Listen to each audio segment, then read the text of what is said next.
사랑하는 주님께 성도들 한 주간 평안하셨습니까? 또 사모하는 마음으로 예배 자리에 나오신 여러분들에게 하나님의 귀한 은혜가 임하기를 간절히 소망합니다. 오늘 본문 말씀으로 온전하신 예수 그리스도라는 제목으로 함께 은혜를 나누고자 합니다. 오늘 저희가 읽은 히브리서 이 5장은 이 아론 후손의 대제사장과 그리고 그리스도의 대제사장직을 직접 비교함으로써 예수 그리스도의 그 대제사장직이 훨씬 더 우월하다라는 것을 밝히고 있는데요. 이미 저희가 묵상했던 것처럼 이 히브리서 1장에서 4장까지 말씀해 오면서 천사보다 더 뛰어나신 예수 그리스도, 그리고 모세보다 더 뛰어나신 예수 그리스도에 대해서 이야기를 했습니다. 그리고 이제 5장에서 이 대제사장, 그 아론의 대제사장보다 더 뛰어나신 예수 그리스도에 대해서 이야기를 하는데요. 왜 이렇게까지 하겠습니까? 당연히 예수 그리스도보다 그 아론의 대제사장직을 더 숭배하는 자들이 있었기 때문입니다. 우선 오늘 5장 1절에서 4절 말씀해 보면 이 대제사장이 두 가지 조건이 나오는데요. 첫 번째가 본질적으로 인간이어야 한다라는 것이 당연한 것이죠.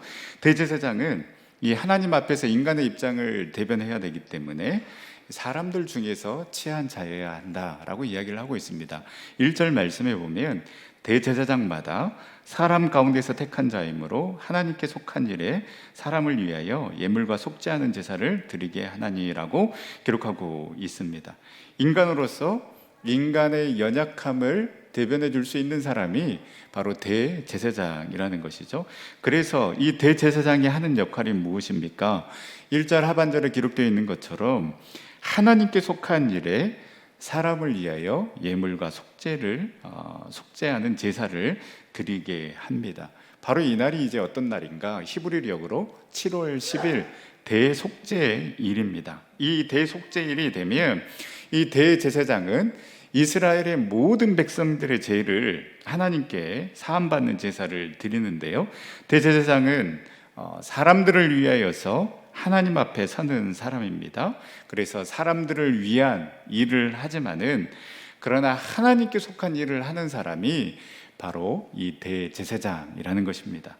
두 번째 조건은 하나님의 부르심을 받은 자가 이 대제사장이 될 수 있습니다. 4절 말씀에 이 종기는 아무도 스스로 취하지 못하고 오직 아론과 같이 하나님의 부르심을 받은 자라야 할 것이다 라고 이야기하고 있습니다.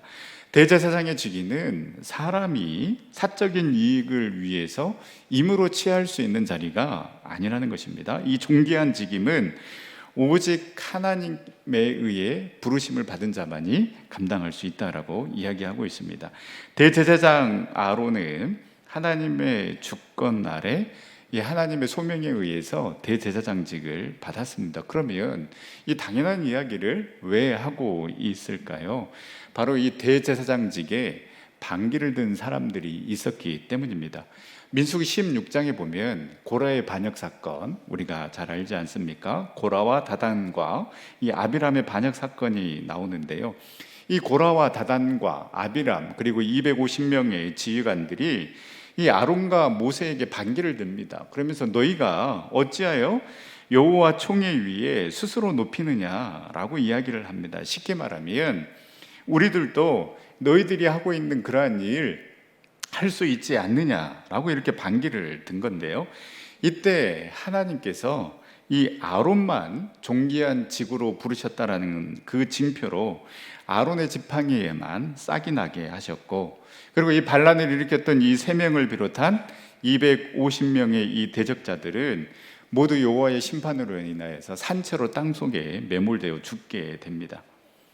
여러분, 이들은 질문 자체가 틀렸습니다. 이들은 너희가 어찌하여 여호와 총회 위에 스스로 높이느냐라고 질문했지만은요, 모세와 아론은 그들 스스로 높은 것이 아니라 하나님께서 모세를 부르셨고 하나님께서 아론을 대제사장으로 세우신 것입니다. 그런데 더 큰 문제는 이들은 질문은 왜 너희들 스스로 높임을 받으려고 하느냐라고 이렇게 질문해 놓고 반란을 일으켜서 그들 스스로 높임 받으려는 방법을 택했다라는 것이 더 큰 문제였던 것입니다. 이에 하나님은 분노하셨습니다. 이 아론에게 반기를 든 것은 그 아론을 세우시고 택하신 하나님께 반기를 든 것과 마찬가지이기 때문입니다. 여러분, 저와 여러분을 부르시고 택하신 자가 있는데 그 권위를 무시하고 스스로 높아지려고 하는 것도 죄이지만은요, 우리를 부르시고 택하시고 이 자리에 오게 하신 그 하나님의 택하심과 부르심이 있는데 그 사명을 무시하고 스스로 아무것도 안 하려고 하는 것도 여러분 죄입니다.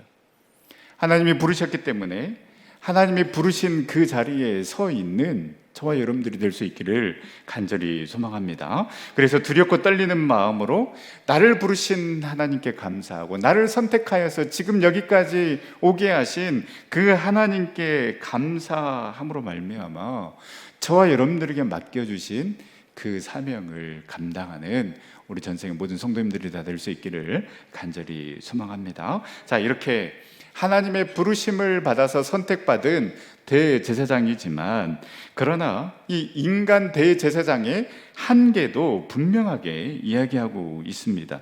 2절 하반절 말씀에 보면 자기도, 이 대제사장인 이 자기도 연약에 휩싸여 있음이라 라고 이야기를 하고 있습니다.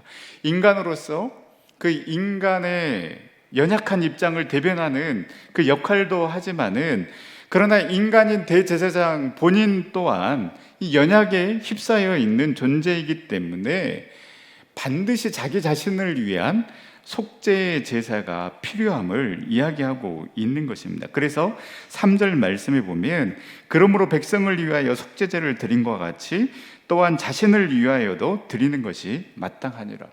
대제사장조차도 연약한 자이고 죄인이기 때문에 대속죄일 전에 자기 자신을 위한 제사를 반드시 드리고 7월 10일 백성들을 위한 대속죄일에 대제사장이 참여하게 되어 있습니다. 우리는 여기에서 우리의 모습을 다시 한번 보게 됩니다. 여러분, 우리는 어떠한 사람입니까? 2절 말씀에 기록된 것처럼 무식하고 미혹된 자임을 인정해야 하는 것입니다. 이 구절을 원문의 뉘앙스를 살려서 다시 해석해 보면 무지한 가운데 계속 죄를 짓는 자들과 그릇된 길을 가는 자들이 바로 우리라는 것입니다. 그리고 그 대제사장 또한 연약에 휩싸여 있는 자일 수밖에 없다는 것을 우리는 인정해야 하는 것입니다. 내가 어떠한 자인가 여러분 알면 알수록, 인정하면 인정할수록 여러분 예수 그리스도의 그 은혜를 더욱더 사모할 수밖에 없고 이런 나를 사랑하시는 그 하나님의 은혜에 여러분 감사할 수밖에 없습니다. 여러분, 우리의 신앙과 믿음의 본질은 여기에서부터 시작되는 것입니다. 내가 얼마나 큰 죄인인가, 그리고 내가 얼마나 무식하고 계속해서 죄를 짓는 자들과 그 그릇된 길을 끊임없이 걸어가고 있는 자인가, 여러분 이것을 깨닫고 겸손히 주님의 은혜를 구하며 정말 주님의 은혜 아니면 나는 살아갈 수 없습니다라고 그 간절한 마음으로 늘 주님께 나아가는 것, 바로 이것이 믿음의 본질이고 믿음의 출발이 되어야 하는 것입니다. 훌륭한 영성가의 복음 전도자인 바울조차도 오라 나는 공고한 사람이로다, 나는 만삭되지 못한 자다라고 고백했고 죄인 중에 괴수다라고 고백했습니다. 여러분, 바울이 계속해서 죄를 지었기 때문에 이런 고백을 했을까요? 아닙니다. 그 뜨거운 마음으로, 사모하는 마음으로 주님 앞에 나아가면 나아갈수록 나의 죄된 모습에 정말로 주님 앞에 무릎을 꿇을 수밖에 없고 내가 죄인 중에 괴수입니다라고 고백할 수밖에 없었던 것입니다. 신앙이 깊어질수록 우리의 무식함과 이 미혹함이 얼마나 깊었는가를 알기에 그 주님의 용서, 그 주님의 사랑에 매일매일 감격하며 나아갈 수밖에 없다라는 것입니다. 그래서 여러분, 믿음이 깊어진다라는 것, 주님과의 그 사랑에 깊이 빠져간다라는 것은 내가 사역을 열심히 하고 내가 기도를 열심히 잘하는 것이 아니라 내 입술에서 계속해서 주님 나는 부족합니다, 주님 나는 죄인입니다, 주님 당신 아니면 나는 살아갈 수 없습니다, 주님 도와주십시오, 인도해 주십시오라고 끊임없이 고백하며 주님 앞에 나아가는 자, 바로 이 사람이 진정한 믿음이 깊어지는 거고 그 하나님을 진정으로 사랑하는 자라고 할 수 있습니다. 사랑하는 전성교회 성도 여러분, 우리 모두가 나를 부르신 나를 선택하신 그 하나님의 은혜에 감사하고 또 나를 구속하여 주신 그 하나님의 사랑에 감사하며 매일매일 그 십자가 앞에 나아가 나를 내려놓고 주님의 은혜로 채움받아서 이제는 나를 드러내는 것이 아니라 나를 부르시고 구원하신 그 주님만을 드러내며 맡겨주신 그 사명 감당하며 나아가는 우리 전생의 모든 성도님들이 다 될 수 있기를 간절히 소망합니다.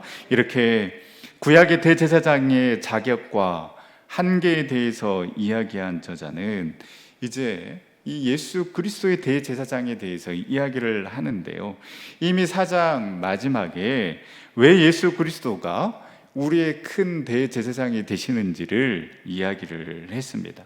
그리고 이 5장에서는 구약의 두 말씀을 인용하면서 아론이 진짜 대제사장이 아니라 예수 그리스도가 진짜 대제사장임을 이야기를 하고 있는데요, 5절 말씀에 보면 시편 2편 7절 말씀, 너는 내 아들이니 내가 오늘 너를 낳았도다 라는 말씀을 인용하면서 아론이 하나님에 의해 부르심을 받았던 것처럼 예수 그리스도도 스스로 영광을 취하신 것이 아니라 하나님께서 임명하셨다라는 것입니다. 그리고 결정적인 차이는 하나님께서는 하나님께서는 예수 그리스도를 아들이라 부르셨다라는 그 사실을 부각시키고 있습니다. 또 6절 말씀에 시편 110편 4절 말씀을 인용하면서 네가 영원히 멜기세덱의 반차를 따르는 제사장이라 라는 이 말씀을 인용하면서 이 예수 그리스도의 대제사장직은 이 레위 계통의 반열을 따르는 것이 아니라 멜기세덱의 반열을 따르는 이 대제사장직이다라는 것을 이야기를 하고 있습니다. 히브리서 7장에 이 멜기세덱에 관해서 나오는데요, 그때 자세히 살펴보기로 하고, 여기에서 히브리서 저자가 이 시편 110편 4절 말씀을 인용하면서 멜기세덱을 이야기한 것은 이는 전적으로 그 아론의 대제사장직과 다르다라는 것을 보여주기 위함입니다. 그 극명한 차이가 오늘 6절 말씀에 기록된 것처럼 영원히라는 단어입니다.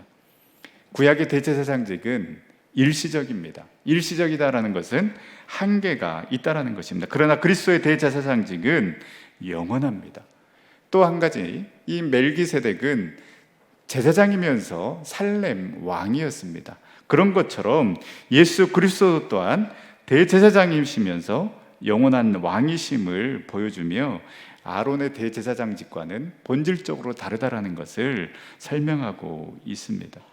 이를 통해서 이 히브리서 저자는 흔들리는 그 독자들에게 유대교에서 말하는 그 대제사장이 진짜 대제사장이 아니라 예수님께서 진짜 대제사장이심을 분명하게 말해주고 있습니다.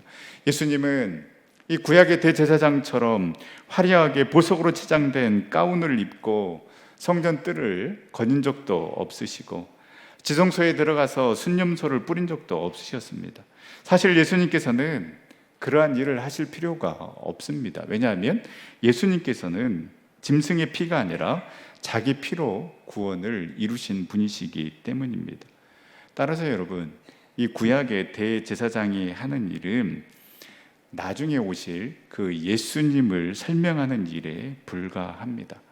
이제 앞으로 저희가 히브리서 말씀을 계속해서 묵상하면서 그림자, 모형이라는 단어를 묵상하게 될 텐데요, 구약의 성막, 그리고 구약의 율법, 구약의 제사는 다 모형이요 그림자에 불과한 것입니다. 여러분, 그림자나 모형은 실제가 나타나면 다 사라지고 마는 것들입니다. 여러분, 아파트의 모델 하우스는 보여주는 것으로 그 역할을 다 하는 것이지 모델 하우스에 들어가서 사는 사람은 없습니다. 아파트가 건축이 되고 입주가 되면 이 모델하우스는 이제 아무런 의미가 없습니다. 마찬가지입니다.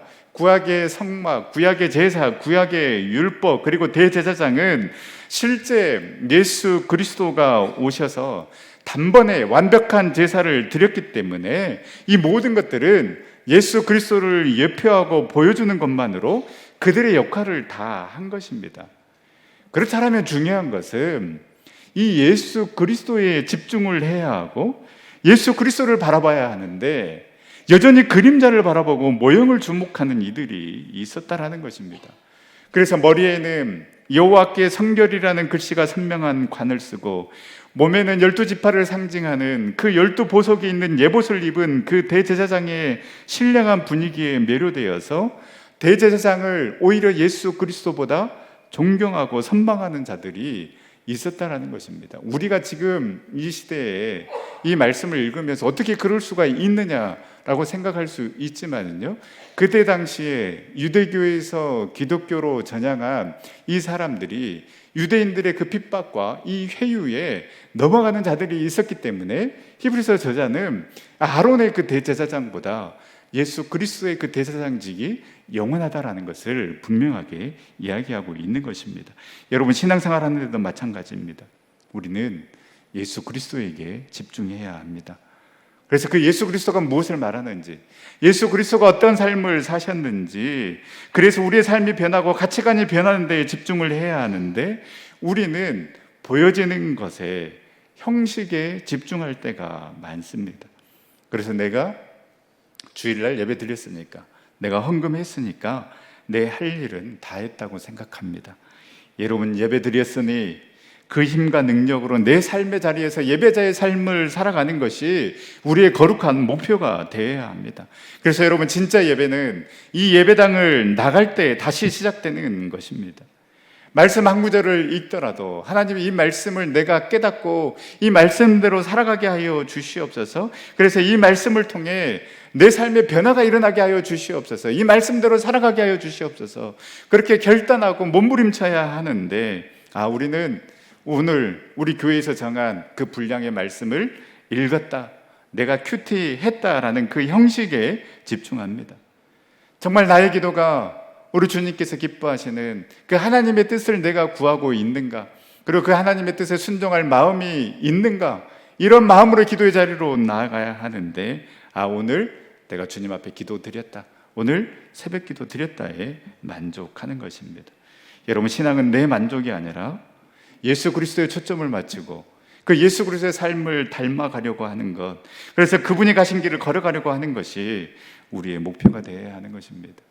저와 여러분들이 형식에 매여 있고 정말 그 보여주려고 하는 그 신앙에 만족하는 것이 아니라 오직 예수 그리스도께 우리의 삶과 우리의 삶의 목표를 둠으로 그분의 삶, 그분의 생각, 그분의 성품을 온전히 닮아가고 그 예수 그리스도 안에 거하는 삶을 살아가는 저와 여러분들이 될 수 있기를 간절히 소망합니다. 그러면 이 예수 그리스도가 어떠한 삶을 사셨는가 7절에서 9절 말씀에 보여주고 있습니다. 예수 그리스도는 온전한 삶을 사셨는데 그 온전한 삶을 무엇으로 보여주셨는가? 바로 경건함과 순종으로 보여주셨음을 이야기하고 있습니다. 우리 7절 말씀 다 같이 한번 읽어보도록 하겠습니다. 그는 육체에 계실 때에 자기를 죽음에서 능히 구원하실 이에게 심한 통곡과 눈물로 간구와 소원을 올렸고 그의 경건하심으로 말미암아 들으심을 얻었느니라. 아멘. 예수님께서 십자가의 그 죽음을 앞두고 겟세마네 동산에서 기도하실 때의 모습을 이야기합니다. 누가는 이 예수님의 기도하는 모습을 이렇게 표현했습니다. 예수께서 힘쓰고 애써 더욱 간절히 기도하시니 땀이 땅에 떨어지는 핏방울같이 되었다라고 표현했습니다. 여러분, 십자가의 길을 걸어가는 것이 어찌 괴롭지 않았겠습니까? 예수님도 인간의 몸을 입고 이 땅에 오셨기 때문에 분명히 그 십자가의 길, 그 십자가에서의 죽음이 분명히 두려웠을 것입니다. 그래서 심한 통곡과 눈물로 간구와 소원을 하나님 앞에 올린 것입니다. 그 간구 우리가 너무나도 잘 알고 있습니다. 마태복음 26장 39절, 내 아버지의 만일 할만하시거든 이 잔을 내게서 지나가게 하옵소서. 그러나 나의 원대로 마옵시고 아버지의 원대로 하옵소서. 여러분, 이 기도를 3번이나 드렸습니다. 여러분, 우리 기도해야 합니다. 간구해야 합니다. 하나님 앞에 나와 부르짖어야 합니다. 그런데 여러분, 진정한 경건은 우리가 기도의 자리에 나와서 기도했다라는 것이 아니라 하나님의 뜻을 발견하고 나의 뜻을 내려놓고 온전히 순종할 수 있는 모습이 바로 진정한 경건, 진정한 기도라고 할 수 있습니다. 리처드 포스터는 기도 마음의 참된 집을 발견하기라는 그 책에서 이 양도의 기도, 대해서 이야기를 하면서 이렇게 이야기를 했습니다. 우리가 영적으로 어렸을 적에 하나님의 뜻과 씨름할 수 있지만 우리는 영적으로 어른이 되었을 때 우리의 뜻을 은혜로 가득한 포기로 나아가고 아버지의 뜻으로 유입되기를 시작한다. 씨름에서 포기로 나아가는 것이 바로 양도의 기도다. 우리 신앙이 어렸을 때는 정말 우리가 하나님 앞에 간구하고 기도합니다.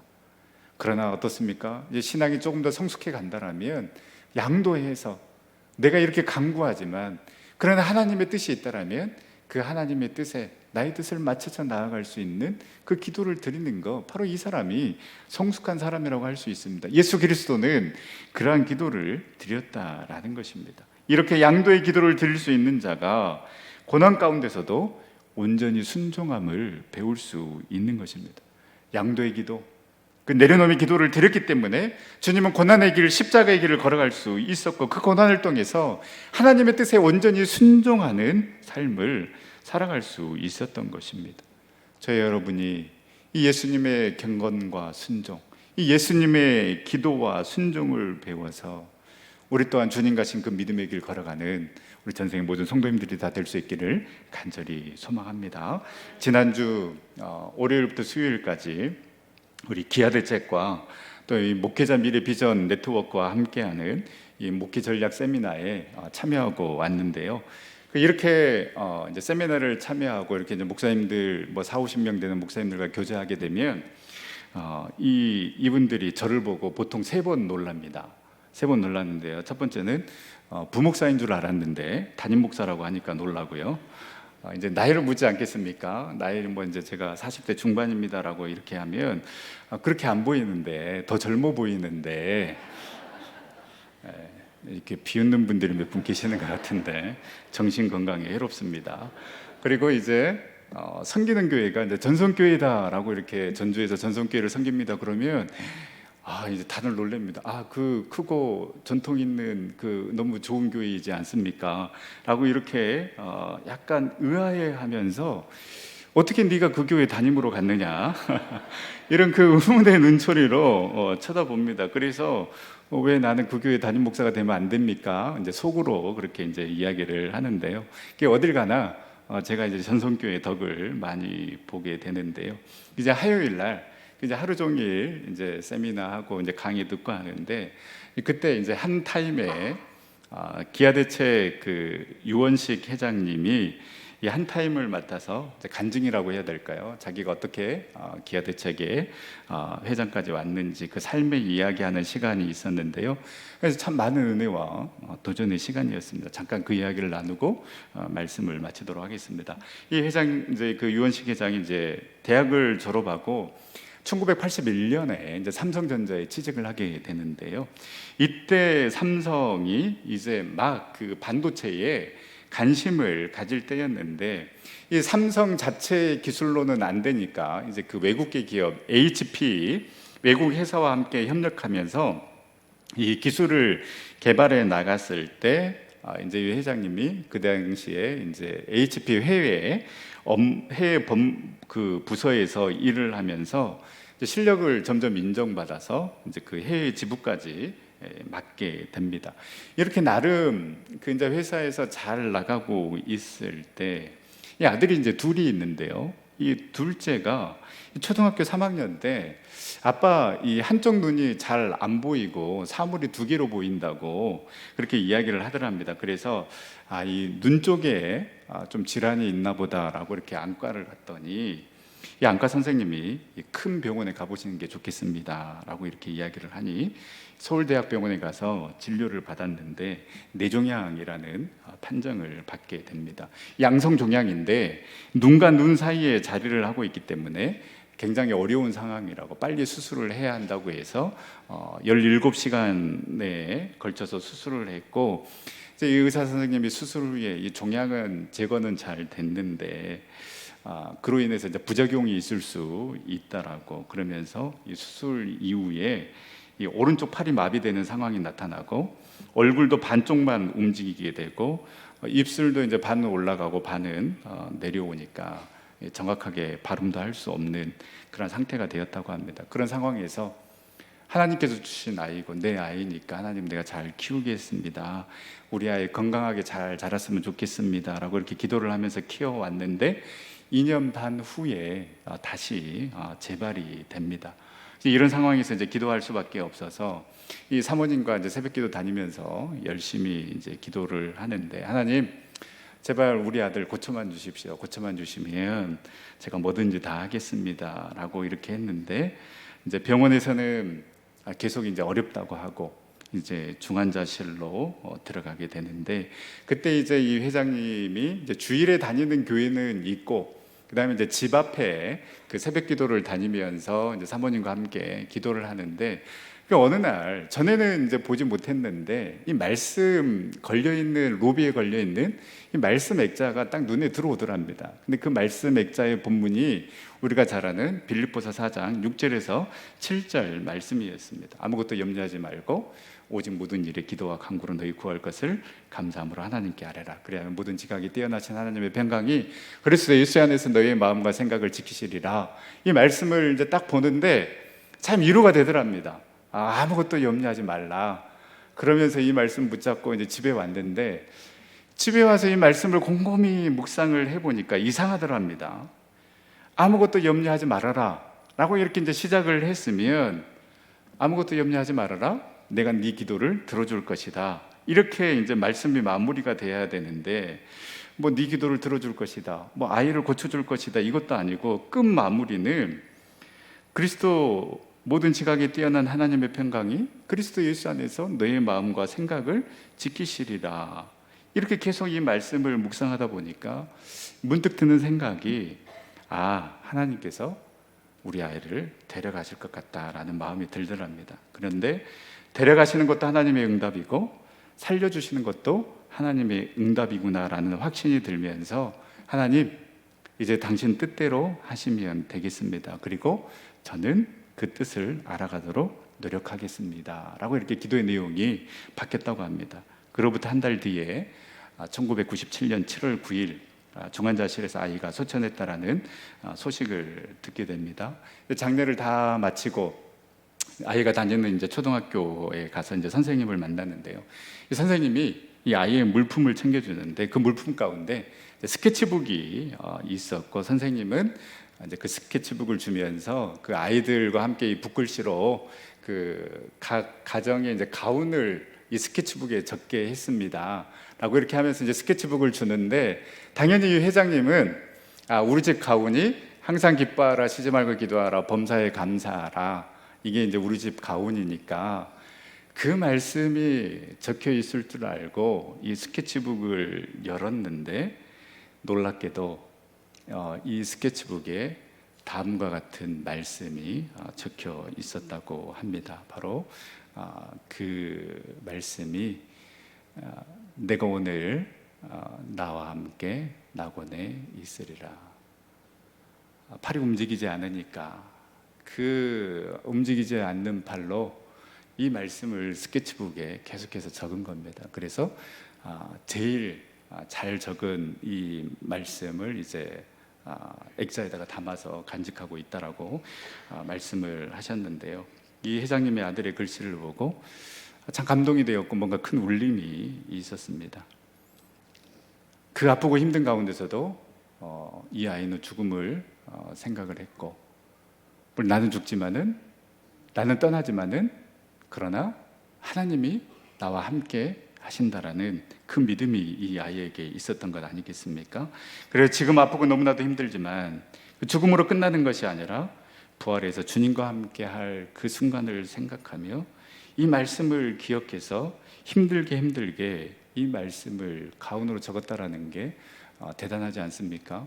회장님이 그렇게 이야기를 하는 거예요. 이 말씀을 묵상한 적도 없고 이 말씀을 가르친 적도 없는데 어떻게 이 말씀을 기억하고 이제 적었는지 모르겠다라고 이렇게 이야기를 하셨습니다. 그 스케치북에 적혀 있는 이 말씀을 보고 집에 와서 그 아내랑 사모님과 한바탕 부둥켜 안고 울면서 반성하고 다짐했다고 합니다. 우리 아이가 이렇게 예쁜 신앙을 가지면서 그 아프고 힘든 시기를 이겨냈는데 우리가 더 믿음 생활 잘 하자라고, 우리가 잠시 헤어져 있지만 시간이 흘러가면 만나는 게 우리 아이인데, 그러면서 나중에 우리 아이를 만났을 때 참 우리가 부끄럽지 않는 그 부모로 우리 아이를 만나야 되지 않겠냐라고 이렇게 결단을 하고 일상으로 돌아와서 새로운 삶을 시작했다고 합니다.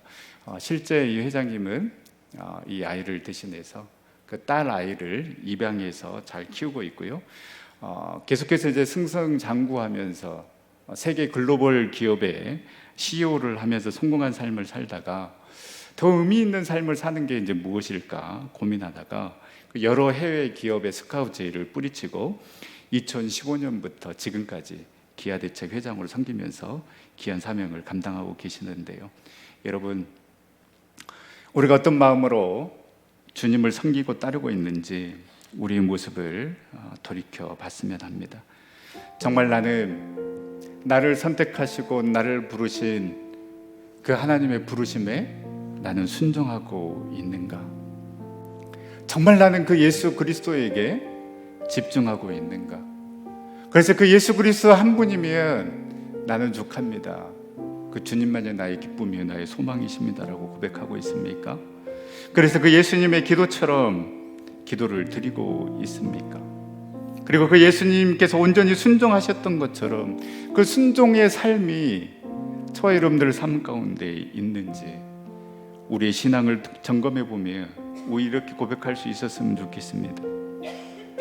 살리신 분도 하나님, 데려가시는 분도 하나님, 고쳐주시는 분도 하나님, 네 은혜가 내게 족하도다라고 말씀하시는 분도 하나님, 합격시켜 주시는 분도 하나님, 기다리게 하시는 분도 하나님을 고백하며 여러분, 내 삶의 결과에 집착하는 것이 아니라 결과에 어떠하든 내 마음과 생각을 지켜주시는 그 하나님을 신뢰하며 실수하지 아니하시는 하나님, 온전하게 당신의 자녀들의 삶을 인도하고 계시는 그 하나님을 신뢰하며 더욱더 그 하나님을 사랑하며 하나님을 예배하며 온전히 주님 안에 거하는 삶 살아가는 우리 전생 모든 성도님들이 다 될 수 있기를 간절히 소망합니다.